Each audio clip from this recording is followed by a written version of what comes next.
దానికి హైప్ ఇవ్వాలి.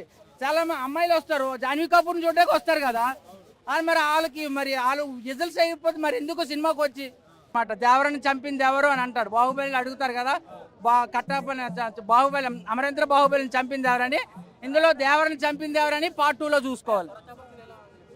సరసా గ్రాఫిక్స్ గురించి అడుగుతామన్నా, రియల్ ఫైట్ ఎట్లా ఉన్నాయని అడుగు. రియల్ ఫైట్ అయితే బాగానే చేశాడు డైరెక్టర్ గారు. కొంచెం అడ్వైస్ తీసుకొని ఎన్టీఆర్ తోని పెద్ద పెద్ద స్టార్లతో సినిమా తీసేటప్పుడు కొంచెం జాగ్రత్తగా సినిమా తీయండి సార్. మా మనోభావాలు హట్ అయ్యి మళ్ళీ మేము సినిమాకి రావడం మానేస్తాం. ఫర్ ద ఎన్టీఆర్ గారి ఫ్యాన్స్ అండ్ కొరటాల గారి కంబ్యాక్ కోసం చూస్తున్న వాళ్ళకి ఈ movie is a good example. And one man show చేశారు ఎన్టీఆర్ గారు. అండ్ అనిరుద్ధ్ గారు ఇచ్చిన BGM is one of the backbone of the film అని చెప్పుకోవచ్చు.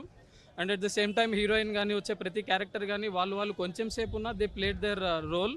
And overall Devara is a decent one time watch movie.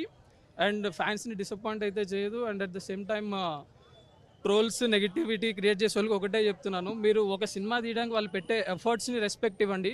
ఇలా నెగిటివిటీ క్రియేట్ చేయడం, trolls create చేయడం వల్ల మనకేమీ రాదు. యాజ్ అ కామన్ ఆడియన్ ప్రతి హీరో సినిమా రిలీజ్ అయినప్పుడు అందరు ఫ్యాన్స్ కలిసి ఆ సినిమాని ఎంజాయ్ చేసే రేంజ్లో మనం ఫ్యాన్స్ డెవలప్ అవ్వాలి. లైక్ ఒక తెలుగు సినిమా రిలీజ్ అవుతుందంటే ప్రపంచం మొత్తం ఎదురు చూసే స్థాయికి మనం వచ్చేసాం ఇప్పుడు. అది ఏ సినిమా అన్నా కానివ్వండి, ఒక ఆడియన్గా ఒక ఫ్యాన్గా మనం ప్రతి హీరో మూవీ రిలీజ్ అయినప్పుడు అందరం కలిసి ఆ మూవీని సెలబ్రేట్ చేసుకోవాలి, ఎంజాయ్ చేసుకోవాలి. ట్రోల్స్ ఆపేయండి, స్పాయిలర్స్ ఆపేయండి, నెగిటివిటీ స్ప్రెడ్ చేయకండి. సినిమా పర్స్పెక్టివ్ వీలో చూసి ప్రతి హీరో సినిమాని మనం ఎంకరేజ్ చేసుకుంటూ వస్తే ఆడియన్స్ కూడా, ఇప్పుడు హీరోలందరూ ఎలా బాగున్నారో కలిసి ఉన్నారో మన ఆడియన్స్ కూడా అందరం కలిసి తెలుగు సినిమాని అట్లాగే ఎంజాయ్ చేయాలి. ప్రతి బిగ్ హీరో రిలీజ్కి వచ్చి అందరం యునైటెడ్గా ఫ్యాన్స్ కూడా అందరం కలిసి ఆ సినిమాస్ని ఎంజాయ్ చేయాలి. 3/5 for Devara. Thank you so much. బాగుందండి సినిమా. సెకండ్ హాఫ్ యాజ్ ఎక్స్పెక్టెడ్ అంత ఎలివేషన్స్ కూడా ఏం లేవు, కొద్దిగా డిసప్పాయింట్ చేసింది అనుకోవచ్చు సినిమా సెకండ్ హాఫ్లో మాత్రం. ఫస్ట్ హాఫ్ చాలా బాగుంది, ఎస్పెషల్లీ ఎన్టీఆర్ గారు యాక్టింగ్ ఫస్ట్ నుంచి. అండ్ స్పెషల్గా చెప్పుకోవాల్సింది బీజిఎం, అనిరుద్ధ్ గారు బీజిఎం ఎక్స్ట్రాడినరీగా ఉంది. అండ్ కొరటాల శివ గారి రైటింగ్ ఆబ్వియస్లీ ప్లస్ అని చెప్పుకోవచ్చు. బట్ సెకండ్ హాఫ్లో కొద్దిగా ఫ్యాన్స్ కాకుండా వచ్చేటోళ్ళు మాత్రం కొద్దిగా డిసప్పాయింట్ అవుతారు ఖచ్చితంగా. ఎందుకంటే అనుకున్నంతగా ఎక్స్పెక్టేషన్ ఉన్నంత ఎలివేషన్స్ అయితే సెకండ్ హాఫ్లో అయితే లేవు ఖచ్చితంగా.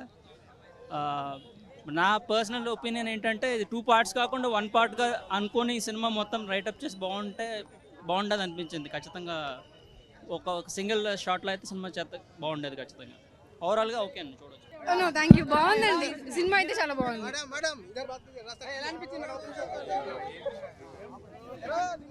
బాగుందండి నిజంగా సినిమా బాగుంది. ఎన్టీఆర్ యాక్షన్ బాగుంది. ఎన్టీఆర్ యాక్షన్ అయితే చాలా బాగుంది. దుమ్మ మామూలుగా కాదు, దానమ్మ దుమ్ము కాదు, దానమ్మ.